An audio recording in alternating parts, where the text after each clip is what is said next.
In the beginning, when the heavens and the earth were formed, the world unfolded in all its majestic beauty. The sky stretched wide, the oceans surged, and the land became a tapestry of mountains, valleys, and plains. Every star sparkled with brilliance, and every creature of the earth moved in harmony with the rhythm of creation. It was a vast and splendid masterpiece. On the seventh day, as the sun sank beneath the horizon, God looked upon his work, and it was complete. The world was full of life, light, and order. And so God rested. He rested from his labor, satisfied with what had been made.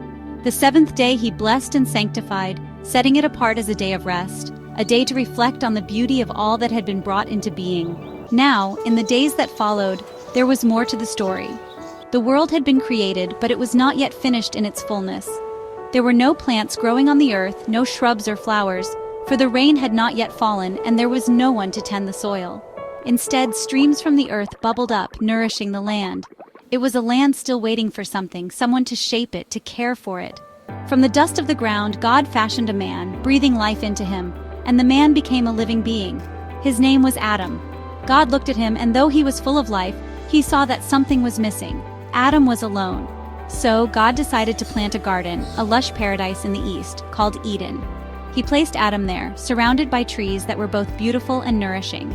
Among them stood two trees of great significance, the tree of life and the tree of the knowledge of good and evil. The garden was perfect, a sanctuary of abundance, but there was a command given to Adam. He could eat from any tree in the garden, but the tree of the knowledge of good and evil was off limits, for if he ate from it, death would follow. As Adam walked through the garden, exploring its beauty, God brought all the animals he had created, birds of the air, creatures of the land, and brought them before Adam. The man gave each of them a name, and as he did, he realized something. None of the creatures was like him. None was his equal, his partner. God, seeing this, declared, "It is not good for man to be alone. I will make a helper suitable for him." And so, while Adam slept, God took one of his ribs, gently forming from it a woman. When Adam awoke and saw her, he was filled with wonder. He looked at her and declared, "This is now bone of my bones and flesh of my flesh. She shall be called woman, for she was taken out of man."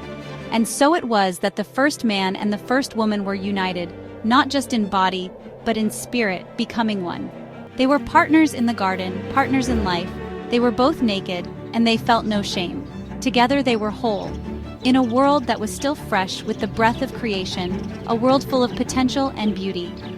This, then, is the beginning of the story of Adam and Eve, the story of humanity's first days, in a world that was perfect, awaiting the unfolding of all that was yet to come.